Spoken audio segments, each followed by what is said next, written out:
All right, everyone ready? All right, thank you for being here this morning. As we all know, on July 19th, which was a few days ago at this point, we received some 911 calls regarding an incident that was taking place at a Sheetz in South Toledo. Our officers responded, and after a series of events unfolded, we had an officer-involved shooting that unfortunately resulted in the death of the suspect. As we always do, we feel it's important to come together and share what we know with the media as soon as possible. It does take a couple days, just the logistics of going through the video, interviewing the officers involved.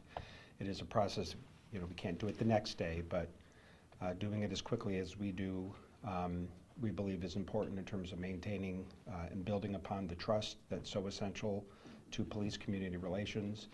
I say it every time, but I'm just going to continue to emphasize it. In other communities, when events like this happen, news conferences like this and video like this is released, but it always takes several weeks, sometimes months, and in that one case in Chicago a couple years ago, it took a year and a half before they got to the news conference we're having today, 5 days after the event. So it doesn't change the events that took place, but the speed with which we turn this around and share what we know with the public, we believe is important for transparency and trust. We had an internal conversation like we always do earlier in the week with a group that we call the Rapid Response Team, sort of an internal group of community leaders, pastors, civic leaders to share what we know, but then that is always a prelude to what is happening here this morning, which is a sharing of the same information with the public. So with that, I'm going to turn it over to our Chief of Police, Michael Trenley.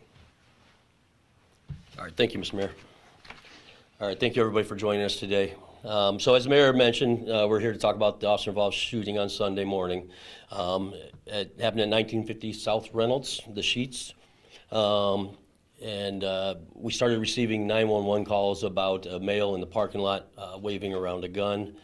We did receive 2 911 calls, and including, I believe, the second call, the 911 caller was still on the line with 911 when officers arrived. So officers, when they arrived on scene, encountered Deangelo Fields. As you can see, he's a 37-year-old male. He does have a last known address here in town. However, most of his time was spent outside of state, in the Illinois area, where he had an extensive criminal history, including aggravated robbery, burglary, and an armed habitual criminal. So as we go through, we'll play you the first 2 911 calls, and then we'll get into the officers' videos. So here's our first 911 call. How you doing? Good, how are you? I'm all right. My little brother just called me, said he was getting some gas up the Sheetz on Reynolds. Okay. Said a guy up there is waving a gun with dreadlocks.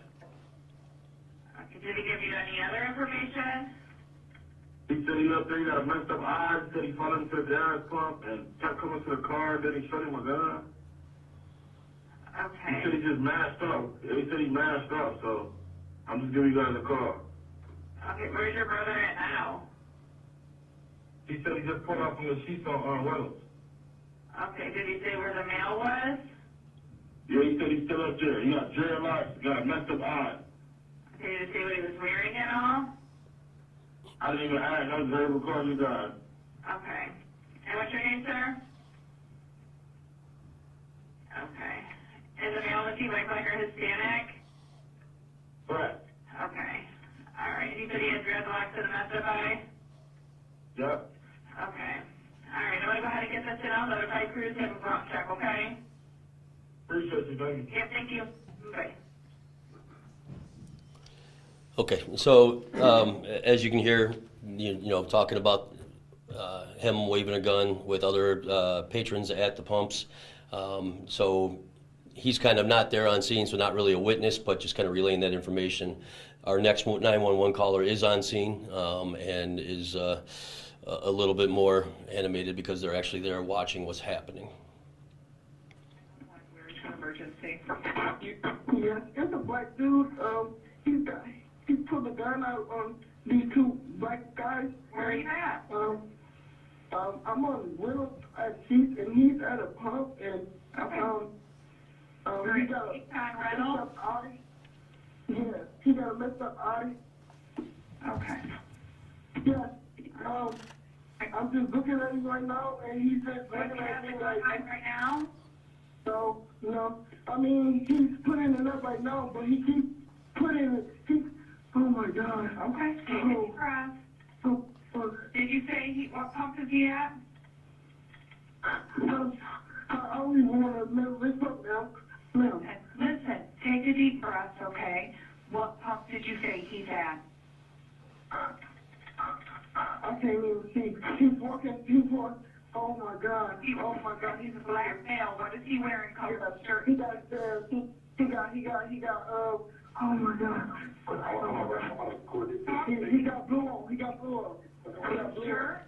He got blue shirt. Blue shirt right there. Blue shorts or blue shirt? Right there. He's in front of him. The body's right there in front of him. The blue car in front of him?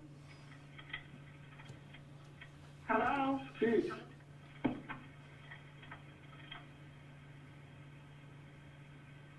Hello? Okay, so the officers are responding to the scene, and the first officer on scene is a one-man unit. Obviously, they're equipped with this information from our dispatcher. So we went from a male waving a gun to now a male has pointed a gun at a couple of patrons. So the officers, responding knows there's an armed suspect. So that's what's going through his mind as he's coming onto the scene. He is a one-man unit, so there's going to be a little bit of, for his tactics and everything else, there's things that have to happen being a one-man unit. He doesn't have any backup yet that's on the way, but he still rushes to the scene, encounters the suspect, and tries to apprehend the suspect. So we'll go ahead and play that video now.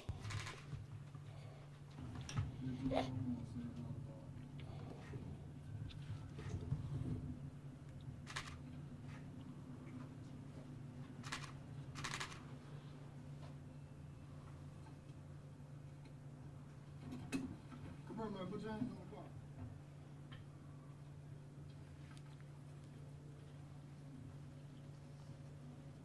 Come on, one time. Black male, black t-shirt, black dress. Get up, don't go in your pocket. Do not go in your pocket. Put your hands up, put your hands up.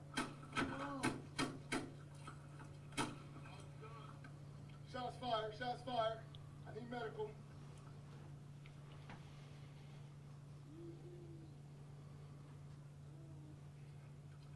I'm on the side of Sheetz.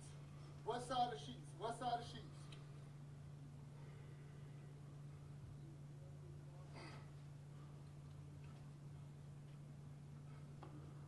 Keep your hands where I can see them. Keep your hands where I can see them. Keep your hands where I can see them.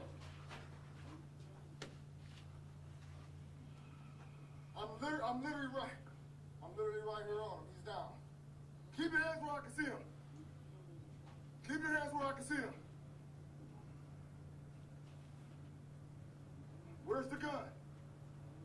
Where's the gun? You were reaching. Where's the gun? You were reaching. Where is the gun? Keep your hands where I can see him. Where is the gun? You were reaching for it. He kept reaching. He tripped and fell. He kept reaching.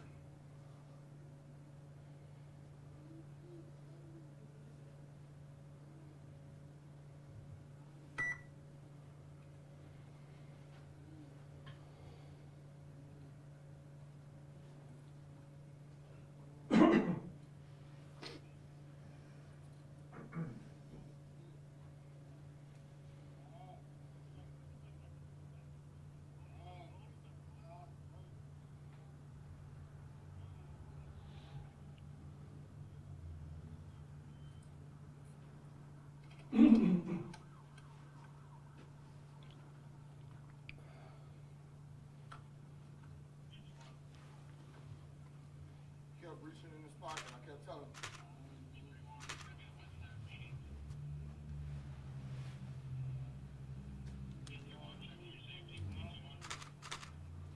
It's the one I'm good.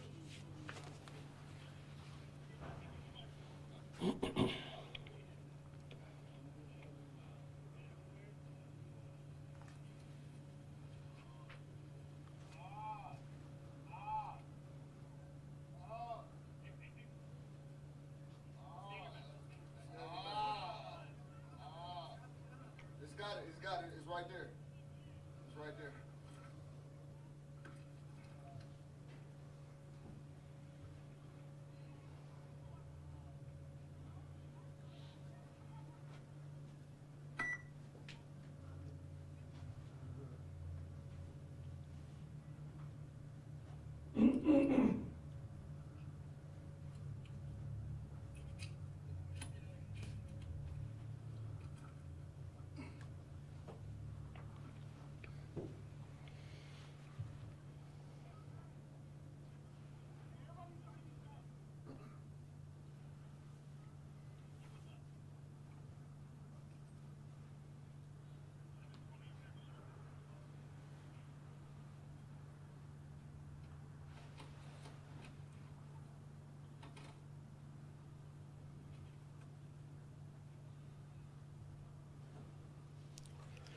Okay, so I think the officer actually does a pretty good job narrating what happened to his sergeant.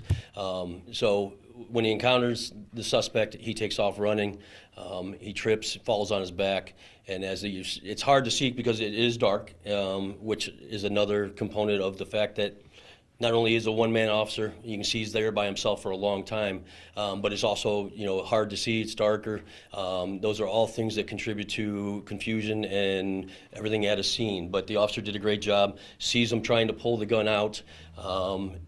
I'll tell you, as a one-man unit, trying to fight with somebody over a gun is one of the hardest things there is to do. So the officer, in order to preserve his own life, backs off and gives him orders to not reach for that gun, but unfortunately the suspect decided to try to pull the gun out of his waistband. At that time, you saw the officer fired. He did fire 6 times. The officer struck the suspect 5 times, chest, arms, and I think 1 in the flank on the side there. Unfortunately, as you guys are aware now, the suspect did succumb to his injuries, but while unfortunate, officers have to make that life and death, decision every day out there on the streets. So at this point, we're confident the officers, did a good job, did what they had to do, and as always, when we're involved in shootings, this will continue to go through the process. We have interviewed the officer, and we are good with his statements. They're consistent with what the video shows us. But as always, this will continue to go through, be presented to the grand jury. We'll have our own internal review as well. But right now, I'm thankful that we have the officer still with us. It's unfortunate. Nobody wants to take another individual's life, but every day when you put this uniform on and come to work, that's a unfortunate reality that it could happen in this job. This is the firearm that was recovered. I guess it's pronounced Sky, SCCY. It's a CPX 9mm. As you can tell, there was one in the chamber. You saw him when he was trying to clear the weapon. The round fell out and the officer picked it up, and then there was one more inside the magazine. At this point, the officer is back to work, and we're just continuing with our investigation. So that concludes what we have prepared. I will gladly take any questions. You mentioned it a little bit, but just talk about the different tactics that are needed when you're a one-man unit responding to something like this versus if he did have someone with him. Yeah, it depends. So our officers, when they're a one-man unit, they have to use their judgment of whether they rush to the scene or if they, slow down and wait for a second officer to come and back them up as they're coming into the scene. Obviously, as an officer, anytime somebody's life's in danger, which was pretty evident by the callers, unfortunately, you have to place yourself in harm's way and go in and act. And that's what this officer did. once the suspect runs, you don't know where he's going to go, what he's going to do. He's already threatened people with a gun. It's incumbent upon that officer to end that threat, so there is not another violent encounter with another citizen out there. Do you by chance know how many of your officers are one-man units or how many have partners? I don't have this. I don't have the specific breakdown. We have just based on the sectors of our city. We have officers that work one man and some that work two man. All of our command does work a one-man unit, but the majority of our officers are in two-man units. But we do have quite a few one-man units out there every day.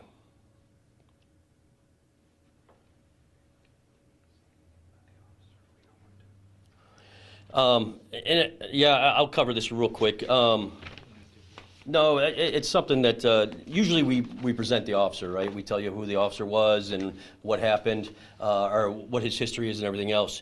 As you guys are aware, anytime an officer is listed as a victim, they receive the same protections as an average citizen does under Marcy's Law. So anytime our officers are a victim, we don't release his information or her information. I can give you some general specifics about the officer without identifying him. He has been on for about 5 years. It'll be 5 years in October. As you can see from the video, he is an African American male, and I have no known discipline in his file. If there are no further questions, we'll conclude our conference. Thank you.